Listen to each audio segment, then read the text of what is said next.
la luz, por favor, de aquí adelante. Ok, gracias.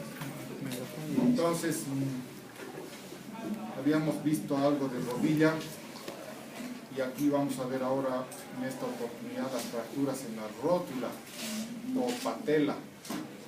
¿Sí? La mayor parte de estas fracturas se generan en condiciones de un trauma directo, es decir, cuando la rodilla golpea contra algún objeto fijo habitualmente, un accidente automovilístico, motocicleta, etcétera, etcétera.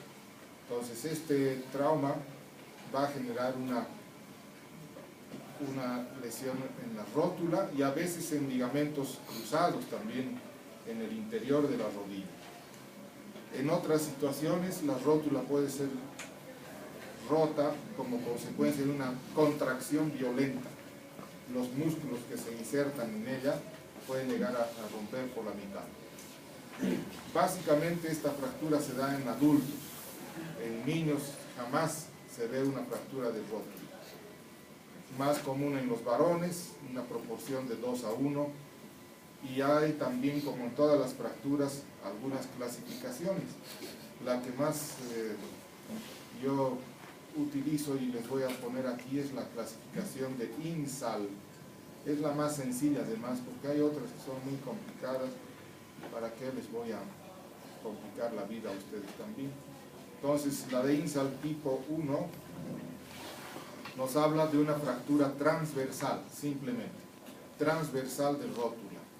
A veces sufre una diástasis, una separación de los fragmentos, como en esta imagen lateral, ¿no? Y en ocasiones los fragmentos quedan unidos. Entonces un poco va a depender de eso para decidir un tratamiento. Cuando se separan los fragmentos hay que operar definitivamente para que el paciente pueda tener una función en la extensión de la rodilla. En otras circunstancias, la tipo 2 de INSAL, se produce una fractura en el polo inferior de la rótula. A pesar de ser una fractura con un fragmento menor, de menor tamaño, esta es más complicada de tratar, muy difícil de tratar. No faltan en algunos casos en los que incluso puede necrosar este fragmento y ahí empeora el pronóstico. Y las de tipo 3 son las fracturas conminutas, multisegmentarias o multifragmentarias, mejor, que estas sí son muy complicadas, ¿no? La mayor parte de estas requieren cirugías rápidas. El cuadro clínico característico de cualquier fractura con dolor, imposibilidad funcional. El paciente es incapaz de flexionar la rodilla. Cualquier movimiento por el intento de flexionar le produce intensísimo dolor. Hay un aumento de volumen significativo en la rodilla. Miren en esta imagen los tejidos blandos pre-rotulianos, ¿no? Aquí miren cómo se edematiza la región rotuliana. Fragmentos diastasados en una radiografía AP, siempre radiografía de frente y de perfil, ¿no? Por si acaso, frente y perfil.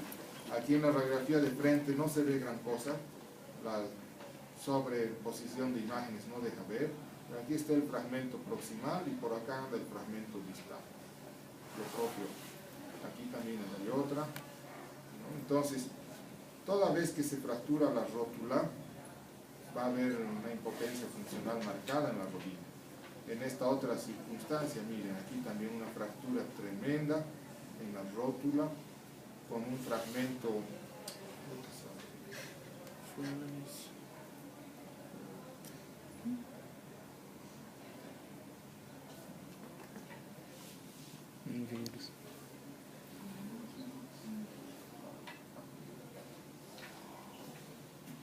fragmentos grandes que se dislocan a veces para arriba, así como en esta imagen. Y el tratamiento, en la mayor parte de estos casos hay mucho sangrado, es un hueso esponjoso, sangra mucho, hay que hacer una artrocentesis, ¿no? Hay que extraer la sangre de la articulación. Inicialmente un buen vendaje para evitar mayor edema, el vendaje de Jones es el ideal, o colocar una férula de yeso, una férula de aluminio, de cartón, de lo que se tenga a la mano, hasta decidir un tratamiento definitivo. La mayoría, casi el 70% de las fracturas de rótula necesitan una cirugía, ojo, 70% necesitan cirugía. Y cualquiera de estos, en el tipo 1, que no hay mayor desplazamiento, un cerclaje tipo Obenque. Este es el cerclaje tipo Obenque, aquí está, es un alambre que atraviesa por ambos huesos, ¿no? Con dos clavijas, dos agujas de Kirchner, así se llama. Dos agujas de Kirchner paralelas, verticales, y el alambre que pasa por detrás de estas clavijas aquí en las esquinas, vean, alambre de metal. A eso le llamamos obenque o cerclaje, que es esto mismo en la radiografía. De tal forma se puede unir los fragmentos y permitir una rápida recuperación de la función. Obenque, aquí está, obenque, cerclaje tipo obenque. En el tipo 2, aquella que les he mostrado un fragmento en el polo inferior, generalmente se utilizan tornillos, un tornillo o dos tornillos para fijar ese pequeño fragmento, y también un cerclaje que es alrededor, el mismo alambre, para juntar. Aquí no hay imágenes, Y en el tipo 3, inclusive puede estar indicada la patelectomía cuando la rótula está multifragmentada. Hay que extirpar toda la rótula. Ahí están otras imágenes de alambres en forma de 8, que es lo ideal. Estas imágenes de aquí son unas grampas, ¿no?, de la herida que nada tienen que ver. Ahí está. Entonces, eso. Las fracturas en los platillos tibiales son fracturas muy frecuentes también. El mecanismo es por caída de altura la mayor parte de las veces, o por accidente de tránsito también. Cuando un carro golpea contra la rodilla y se produce una angulación de la rodilla, una desviación en valgo o en varo. Entonces, los platillos tibiales, también conocidos como mesetas tibiales, se pueden fracturar en la parte externa, como ven aquí. Este es un mecanismo en valgo, ¿no? Ha habido aquí un trauma en este sentido y en este sentido. Meseta externa, fractura en la meseta interna, puede ser la otra modalidad, o la otra de las dos mesetas, tipo A, B o C. Hay otras clasificaciones también, pero esta es la más sencilla.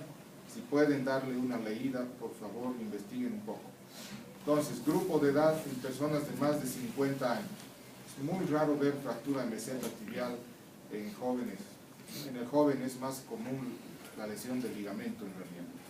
Más en varones, como siempre, que en mujeres, relación de 2:1. Cuadro clínico similar a todas las fracturas: aumento de volumen, dolor, impotencia funcional, compromiso ligamentario. Fíjense que casi siempre se asocia a la fractura una lesión, ya sea de ligamentos colaterales o los cruzados, ¿no? Cruzado anterior o cruzado posterior. Es importante realizar algunas maniobras, incluso con el paciente anestesiado, para poder hacer un buen diagnóstico. Y las radiografías de rutina, de frente, lateral, y la proyección del túnel, ¿sí?, con la rodilla en semiflexión. Pero en definitiva, el mejor diagnóstico va a estar dado por una tomografía axial. Vean aquí esta fractura en el lado izquierdo, una fractura multifragmentaria, hay un hundimiento de la meseta tibial. Este paciente va a tener un mal pronóstico con certeza. Ahí está la fractura, es la misma fractura, está completamente destrozada la meseta. Obviamente aquí hay destrucción de menisco, ligamento y toda la cosa. Graves fracturas son estas. Ahí está una tomografía tridimensional mostrando la tremenda destrucción, ¿no? Ha hecho aquí estragos en la articulación. Aquí está la meseta externa y también la meseta interna, una tipo C. Bueno, entonces son pacientes que requieren cirugías rápidamente, no se puede esperar mucho tiempo, hay que habitualmente mantener la articulación así, con una superficie completamente lisa, ayuda de tornillos, placa con tornillos, injerto de hueso hay que utilizar aquí, se debe extraer injerto de la cresta ilíaca, en fin, una serie de cosas. Fractura en la diáfisis femoral, traumatismo directo o indirecto. Las fracturas en la tibia están entre las más frecuentes del esqueleto humano. La tibia, como ustedes saben, es un hueso que está muy cerca de la piel, en la parte anterior, ¿no? Anterior, anterointerna. Entonces es muy vulnerable, pues. Cualquier mecanismo forzado de torsión, un golpe directo en la pierna, puede generar una fractura. A cualquier edad, hay en niños las fracturas de tibia son muy comunes. Caída del árbol, caída de la silla, de todas partes. Grupo de edad donde más se presenta, edad productiva del hombre, entre 20 y 40 años de edad, por actividad laboral, actividad deportiva también. Como siempre, el hombre más sacrificado, 2-1, ¿no? Más sometido a riesgos. ¿Ya? Cuadro clínico, dolor, deformidad, muchas veces fractura expuesta, muchas veces síndrome compartimental. La pierna, es decir, de la rodilla para abajo, es un segmento en el que comúnmente se presenta el síndrome compartimental. ¿Ya? ¿Y cuáles son los síntomas? A ver, ¿quién me puede decir cuál es la triada del síndrome compartimental? Hay una triada de síntomas. Sin inventarte. ¿No saben? Síndrome compartimental, ese tema se lo ve en los primeros semestres. En soporte básico de vida se ve.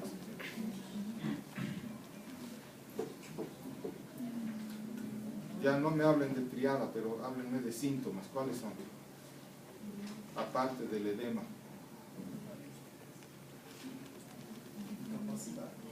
No.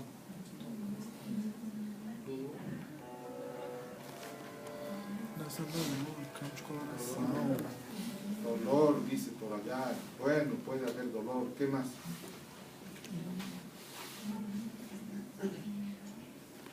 Pero algo que sea característico del síndrome compartimental. ¿Qué es un síndrome compartimental? A ver usted, fuerza. Hay un achatamiento de los huesos. Achatamiento de los huesos, nada que ver, nada que ver. No es compromiso vascular nervioso. Sí. Compromiso vascular nervioso por la fractura. Aún sin fractura puede haber. Sí. Un tumor más. Aumento de la presión dentro del compartimiento, de alguno de los compartimientos.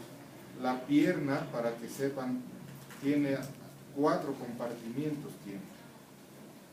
¿Ya? Y algunos de ellos pueden sufrir el problema de aumento de presión por acumulación de líquido, de exudado y tal, y eso genera isquemia y posteriormente puede ir a la necrosis y tal.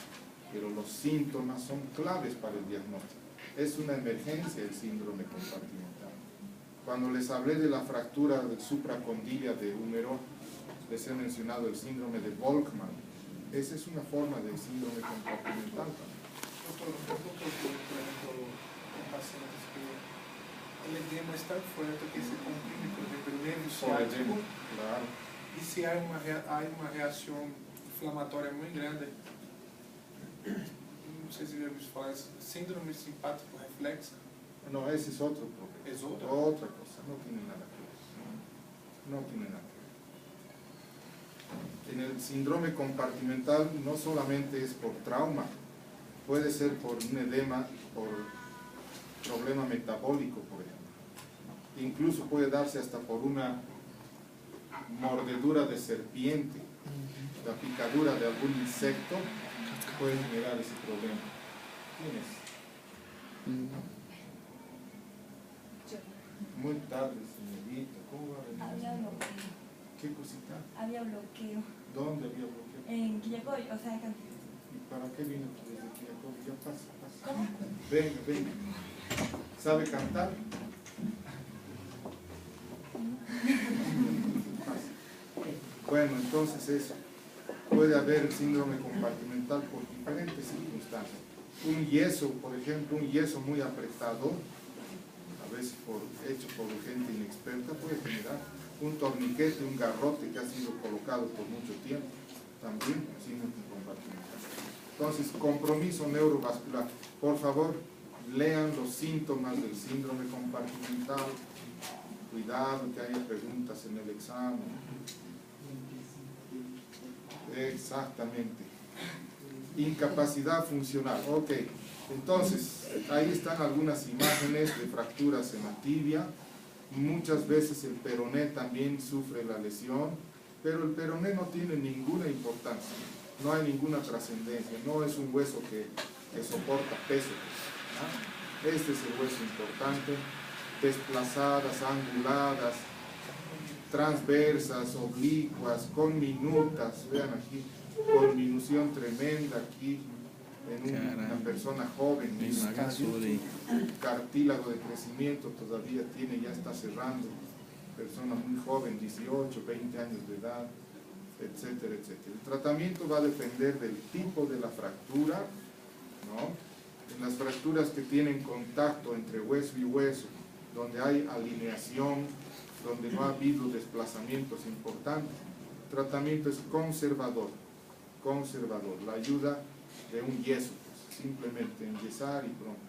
Los pacientes ni siquiera necesitan estar internados, ni nada, se enyesa y va para la casa, a no ser que tenga otras lesiones asociadas. ¿Cuándo se debe operar? Habitualmente cuando los dos huesos están fracturados, tibia y peroné, porque eso desestabiliza. Aún dentro del yeso hay movilidad en los huesos. Fijadores externos es una alternativa, sobre todo si la fractura es expuesta, ¿no ve? También los clavos cruzados, así en forma de X, X, se pueden colocar, sobre todo en niños, es la forma menos agresiva de fijar un hueso que está en crecimiento. Placa DCP, aquí no tengo imagen de placa, aquí sí, esta es una placa DCP, ¿sí? Que puede variar de tamaño dependiendo del tipo de fractura. Miren, aquí solo se ha fijado la tibia, el peroné se lo deja así como está, cicatriza perfectamente. Ahí está el fijador externo, fractura con tercer fragmento en alas de mariposa, pero aquí hay otro fragmento. Ahí está un clavo endomedular. Este es un clavo de Kuncher, así se llama. Va por dentro del hueso y ahí está la fractura consolidada prácticamente. Apenas se hace una pequeña incisión aquí en la rodilla para meter el clavo. Esa es una maravilla de cirugía. Los clavos endo o centromedulares. Es lo último que se maneja, como les había dicho antes. Bien, pasamos al tobillo, donde vamos a encontrar fracturas también importantes desde el punto de vista funcional. La mayor parte de las fracturas en el tobillo se producen por mecanismos de inversión o también de eversión, pues, pie cuando gira el pie para adentro o para afuera. Más en adultos, aquí sí comparten, aquí no es muy cierto esto. Hombres y mujeres comparten más o menos la misma estadística. Las mujeres porque utilizan calzados con tacón alto, elevado, ¿sí? Y no saben caminar a veces, ¿no? Entonces, o a veces están ahí delante de un varón y no saben cómo van a caminar, ¿no? Y ahí pueden sentir. Pero en la actividad deportiva es muy común, muy común. Clasificación de Weber es la que más se utiliza por si acaso, pero hay otras, como siempre. Cuidado que pregunte de otras.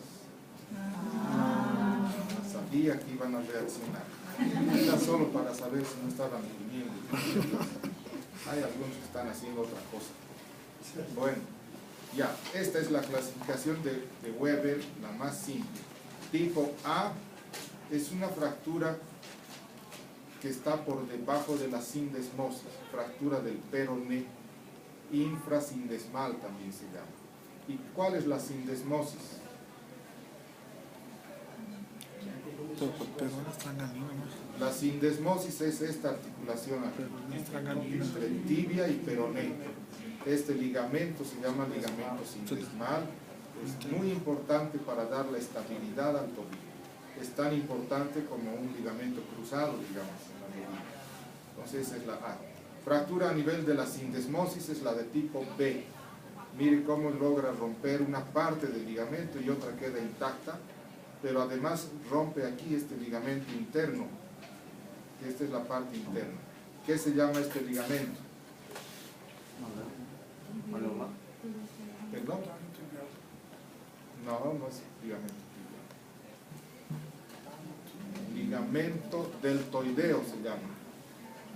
Deltoides, si quieren. Tiene forma de un abanico, así. Se abre como un delta, pues. Por eso se llama deltoideo. ¿Okay? Entonces, ¿qué es lo que va a suceder? Vean ustedes este hueso que es el astrágalo, desplaza para afuera junto con el peroné. Esto es grave, es una lesión bastante severa. Felizmente no es de las más comunes. Y esta es más grave todavía, donde es una fractura suprasindesmal que compromete severamente la estabilidad del tobillo. Vean cómo se ha fracturado aquí, ha roto el ligamento sindesmal, el peroné queda completamente separado de la tibia y el astrágalo queda ahí suelto, ¿vale? Suelto. Entonces, si no se hace un buen diagnóstico, una buena reparación de esto, es un paciente que va a tener una artrosis tremenda en un corto periodo de tiempo. Pero de esta suprasindesmal hay dos variedades, por si acaso. No sé si las tengo aquí. No. La suprasindesmal baja, que es esta que están viendo aquí, suprasindesmal baja, también conocida como fractura de Dupuytren, y la fractura suprasindesmal alta, también conocida como fractura de punto suspensivo. Tarea para la casa. Es alta, es aquí, bien, a veces cerca de la rodilla, bien arriba es esa fractura. Dupuytren. Punto suspensivo. Eso es para que lean. Ya. Entonces, el diagnóstico, siempre la clínica manda, ¿no? Hay que hacer un buen interrogatorio y averiguar cuál ha sido el mecanismo de la lesión para tener idea de cómo puede estar la fractura. En ocasiones no hay fractura, pues es simplemente un esguince, una entorse, ¿no? Lesión ligamentaria pura. Entonces hay que descartar con radiografía. AP y lateral, esa es la rutina. AP con abducción de 95 grados, es decir, ligeramente cerrado el pie, pero eso no es importante. Tratamiento. Cuando la fractura no tiene compromiso articular, sin desplazamientos, etc., lo único que se debe hacer es enyesar, un yeso. 30 días, en el peor de los casos 40 o 45 días, mes y medio. Eso va a depender también de la edad de la persona, de la actividad que tiene. Cuando hay desplazamiento, y sobre todo en las suprasindesmales y transindesmales, hay que operar.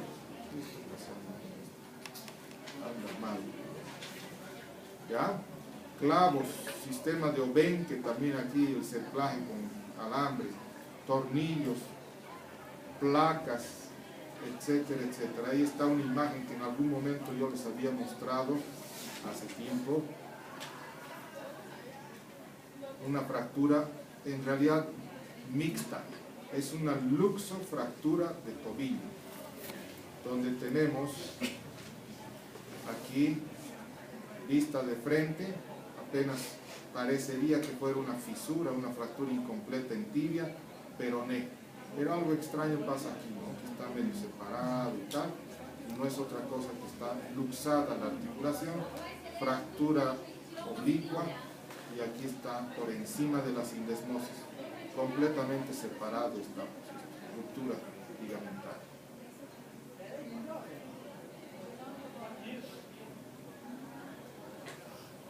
Y aquí tenemos otra imagen de una fractura bimaleolar, tratada con placas y tornillos. Bimaleolar, miren cómo se desplaza severamente la articulación. Hay una luxofractura también, maleolo tibial, maleolo peroneo, transindesmal, grave lesión. Incluso puede haber exposición, pues ustedes saben que el tobillo no tiene mucha masa muscular, entonces la exposición es muy fácil. Ahí está el tratamiento con placa del lado del peroné, con tornillos y unos tornillos del lado tibial. ¿Bueno? Fractura de pelvis. Este es un tema bastante extenso. Yo lo he tratado de resumir al máximo posible para que no se confundan. Clasificación de Tile. El señor Tile es un canadiense que ha clasificado también muchas fracturas. Algo importante que ustedes deben conocer es que las fracturas de pelvis se generan por trauma violento, alta energía. Casi siempre es accidente automovilístico, ¿no? Cuando la pelvis es apretada, está comprimida contra la pared, digamos, o cuando cae el carro encima de la persona, o por caídas de altura también, ¿no? Entonces son traumas muy violentos. Sepan ustedes que una fractura de pelvis sí puede conducir a la muerte, en algunos casos, por el sangrado, mucho sangrado, hasta 2 litros de sangre en menos de una hora, como si nada. ¿Y dónde va a parar toda esa sangre? A la pelvis, a la cavidad pélvica, pues, ¿no? Peritoneo o retroperitoneal en algunos casos. Y como es una cavidad, entonces se va llenando y llenando y llenando la sangre, no hay cuando termine. Y ahí se muere, en una hora se puede ir el paciente. Ok, entonces esa es la importancia de las fracturas de pelvis, ¿no? Que pueden causar la muerte y lesiones asociadas.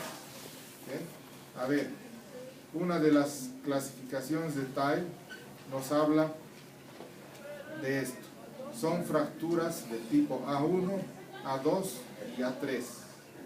No necesitan copiar todo, por favor. Habitualmente son fracturas estables. ¿Cuál es el concepto de estabilidad en las fracturas de pelvis? Estable quiere decir que no compromete el anillo pélvico. Esto es inestable. Vean cómo se abre el anillo pélvico. Esto es estable. La fractura está localizada aquí apenas. Un pequeño arrancamiento de la espina ilíaca anterosuperior o anteroinferior.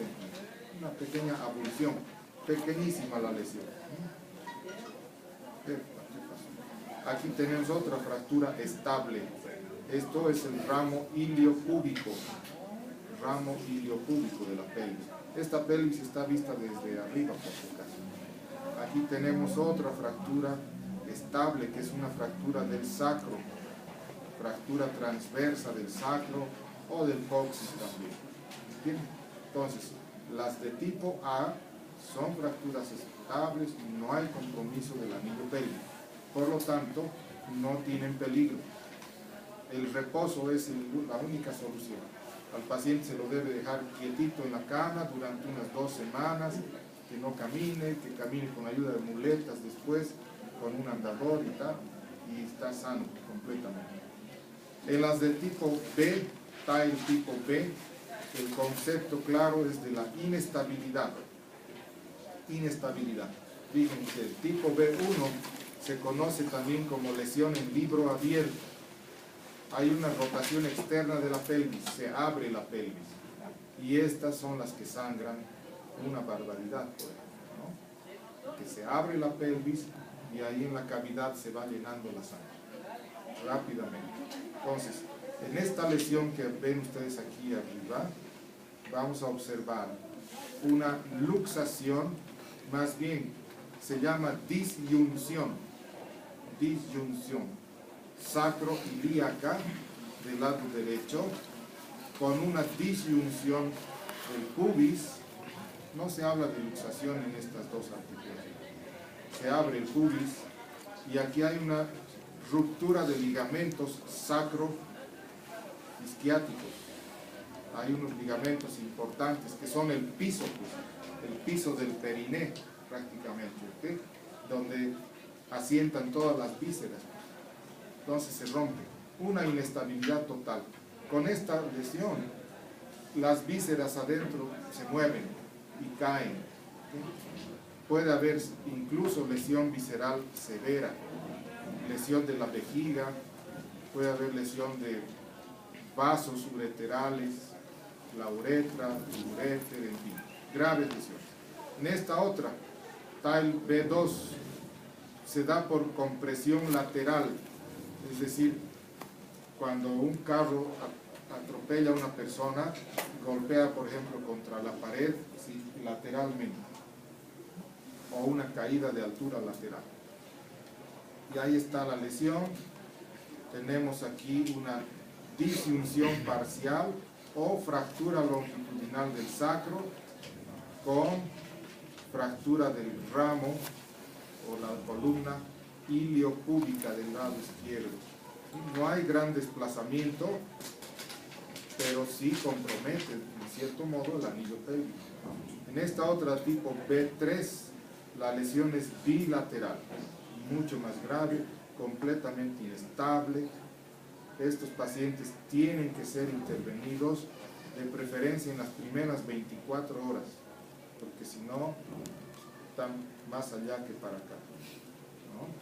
Las de tipo C, inestabilidad rotacional y vertical. Estas son las lesiones obviamente más graves, porque la mitad de la pelvis, una hemipelvis, se desplaza para atrás, vean aquí completamente distorsionado el anillo pélvico. Aquí puede darse la forma bilateral, lesión cerca del pubis, ligamentos sacro, isquiáticos, y esta otra también. Muchas veces asociadas a fracturas en la cadera misma, en el acetábulo, ¿ya? C1, C2, C3. Bueno, esta es una de las clasificaciones, pero hay muchas. En los libros que yo les he dado, sobre todo en el libro de Ramos Bertiz, hay una clasificación que es muy simple, así que pueden basarse también en esta. Esta también es simple también. Ya, diagnóstico clínico y radiográfico. ¿Qué tenemos que verificar en la clínica? Pues lo más importante es conocer cuál ha sido el mecanismo.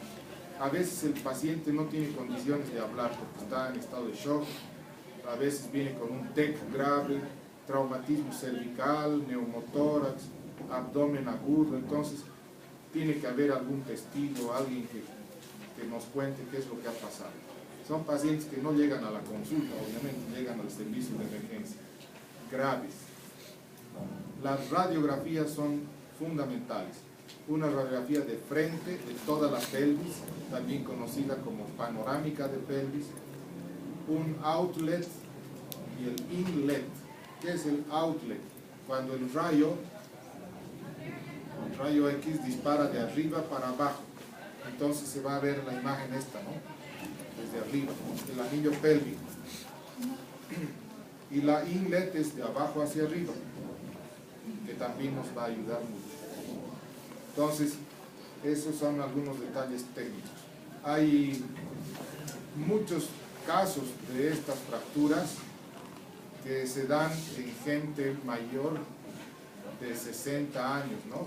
Porque hay osteoporosis y tal, un trauma relativamente de baja energía. Y esos son los casos más graves. A mayor edad, mayor la posibilidad de muerte. Fracturas del acetábulo, clasificación AO. El acetábulo, no se olviden que es la articulación de la cadera. Tipo A, la pared posterior del acetábulo. Esta es una pelvis vista de lado, ¿sí?, de perfil. Este es el acetábulo, no se lo ve muy bien, pero bueno, ahí está. Perdón. Hola. Con él está hablando. Nico. Ah, Pablito, ¿qué dice?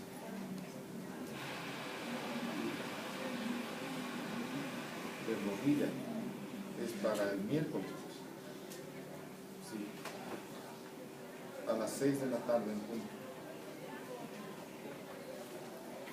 El nombre del paciente, Fernando Rodríguez.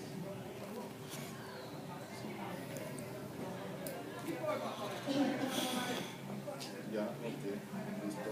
Gracias, chao.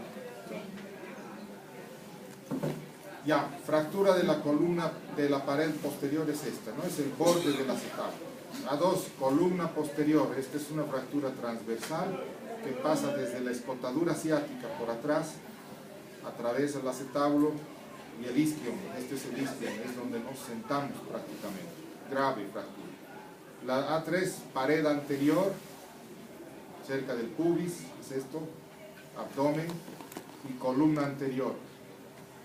Es importante que ustedes reconozcan un poco el tema de la pelvis, ¿no? ¿Cuál es columna anterior, posterior? Eso es anatomía, muchachos. La tipo B, transversal, es una fractura transversal del acetábulo del cótilo. Transversal. Esta es una fractura en T o en Y, la B2. La B3, fractura de la columna anterior, pero también columna posterior. ¿Ya? No necesitan ver en detalle, solamente les estoy mostrando estas imágenes para que vean la magnitud de estas lesiones. Las de tipo C, igual, muy graves, involucran parte de la cresta ilíaca. Miren esta otra, C1, C2, C3, que esta grave fractura sangra un montón, y algunas imágenes que nos muestran cómo es que se debe hacer el tratamiento en las fracturas del ilíaco. Esta es una tomografía, por ejemplo, que nos muestra aquí una disyunción sacroiliaca, ¿no? Y aquí está la forma de tratar con unas placas. Aquí también tiene una placa con tornillos, placas, tornillos, y así sucesivamente. Aquí está otra. Aquí ha habido una separación del pubis, disyunción pubiana, placa con tornillos, y aquí atrás tornillos por el sacro. ¿Okay? Aquí también hay otra lesión, no se la ve mucho, pero está allí, etcétera, etcétera. Para terminar esta parte de las fracturas, ya deben estar saturados con fracturas. Columna vertebral, se conocen básicamente estas: fracturas por flexión, flexión rotación y flexión distracción. ¿Qué quiere decir distracción? Cuando se separan las vértebras. O sea, vértebras superiores van para arriba y las inferiores para abajo, así decimos. Las de extensión, cuando la columna va para atrás. Fracturas explosivas que comprometen particularmente al cuerpo vertebral. Las fuerzas de corte, también llamadas fracturas por cizallamiento. Ya saben lo que es el efecto de la cizalla, ¿no? Como la tijera, les dije. Una fuerza que va en un sentido y la otra en este otro sentido. Caída de altura generalmente. Y las fracturas, aquí en realidad es no traumáticas, por favor, no traumáticas, que son producto de la osteoporosis en las personas de edad avanzada, particularmente. Este detalle es importante que ustedes vean. Cuando hay deslizamiento, se aplica una clasificación de este señor Meyerbeer. ¿Ya? Clasificación de Meyerbeer. Hace referencia al deslizamiento de las vértebras, de una vértebra encima de la otra. A este proceso de deslizamiento se conoce como listesis. Puede haber una anterolistesis cuando la vértebra se va hacia adelante, retrolistesis para atrás. Entonces son 4 grados. 25 grados es el grado 1, cuando se desplaza la cuarta parte de la vértebra. El grado 2, cuando hay desplazamiento de la mitad de la vértebra. Grado 3, hasta el 75%, y en el grado 4 se desplazó toda la vértebra prácticamente. Esto es, en otras palabras. Vean, este es el sacro, esta es L5. Vean cómo se desplazan las vértebras, ¿no? Aquí tenemos un desplazamiento de más del 50%, casi un 75%. Y es así como se debe medir en una radiografía. Aquí tenemos una retrolistesis de esta vértebra, para atrás.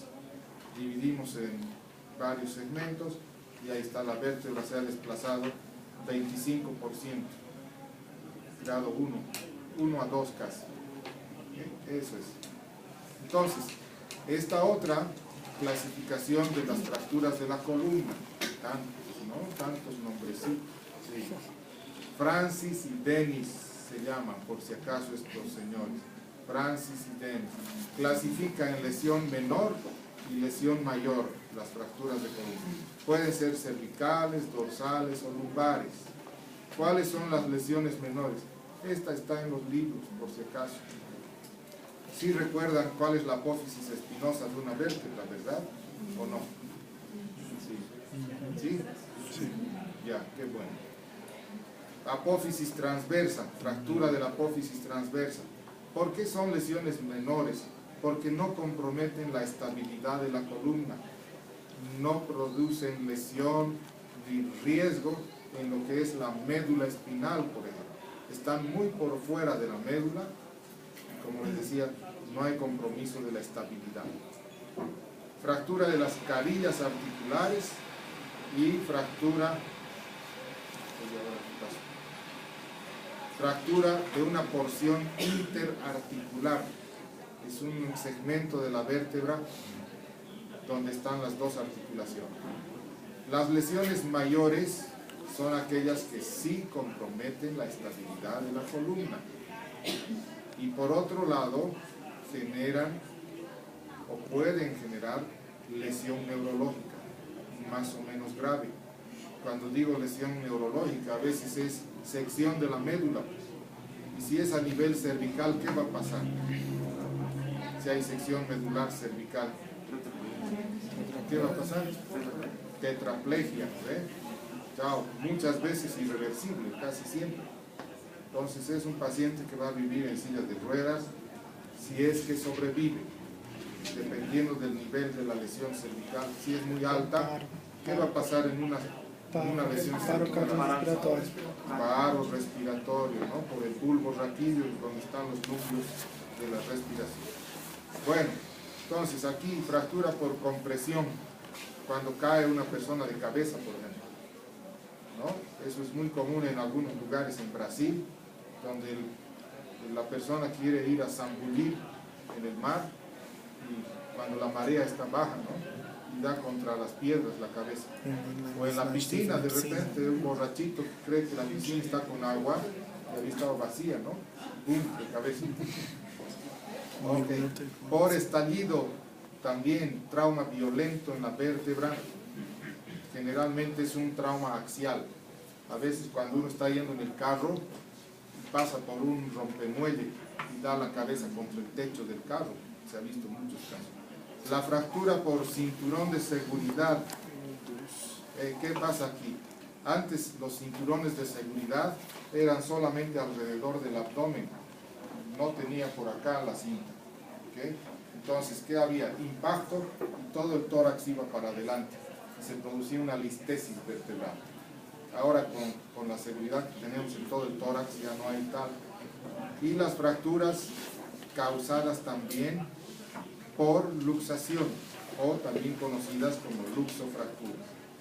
Bien, entonces les insinúo que por favor lean toda esta cuestión de la columna.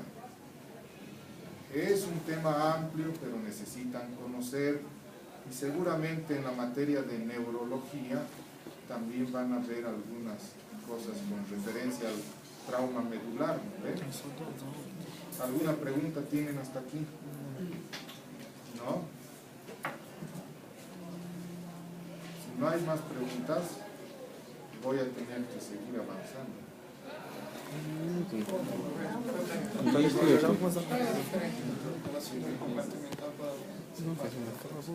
El simpático reflejo es un trastorno neurovegetativo, es decir, hay componente neurológico central central, por eso es simpático reflejo, es central.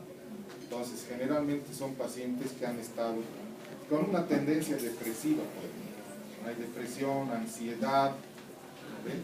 Son pacientes que han sufrido algún traumatismo local y de ahí se genera el problema del dolor. Es como un síndrome psicosomático, donde no encuentras una causa orgánica específica. No hay compresión de nervio, es simplemente central. Hay una enfermedad que es muy similar a esta, que se llama atrofia de Sudeck, en la que incluso el paciente tiene osteoporosis en la mano, muy común en mujeres que han sufrido trauma, que han estado enyesadas, ¿verdad? Osteoporosis en la mano, edema, dolor, intenso dolor, mano fría, cambios en la trastornos tróficos en la piel, escamación. Yo vi en la práctica, ¿no? Que duele más área de si es porque tiene que separar los nervios. Fasciotomía se hace, Sí. hay que abrir. Cuando hay síndrome compartimental hay que abrir todas las fases. Os serpentes assis. Pero ese es un síndrome compartimental. Cascavel Uma mordedura de serpente assis para. Sí, fasciotomía. sí, hay que hacer fasciotomía. Por favor, muchachos, cuando lean el tema de traumatismos de la columna vertebral, lean los síntomas neurológicos de la lesión vertebral. Es decir, ¿qué va a pasar con ese paciente si tiene compromiso medular o radicular? Necesariamente hay que hacer examen de la fuerza, sensibilidad, reflejos osteotendinosos, etcétera, etcétera. Cuando hablo de sensibilidad, recuerden este tema de los dermatomas. Esos son los dermatomas. De memoria tienen que conocer los dermatomas.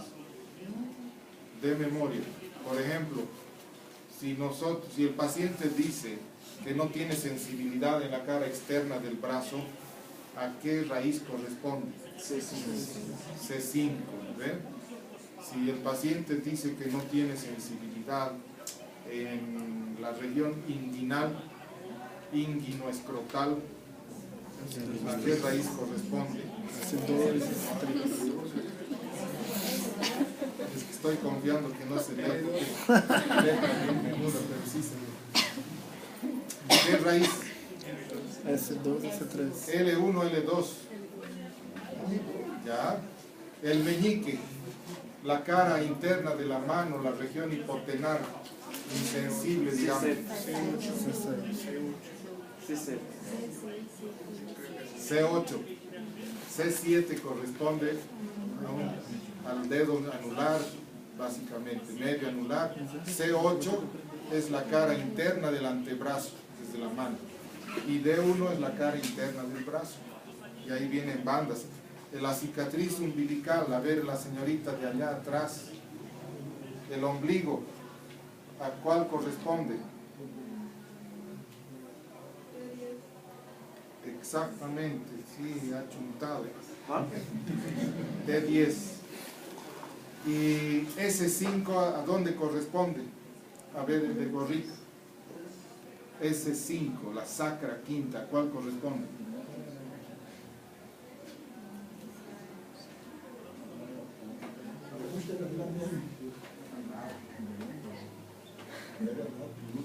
Tendón. Corresponde a la piel del ano.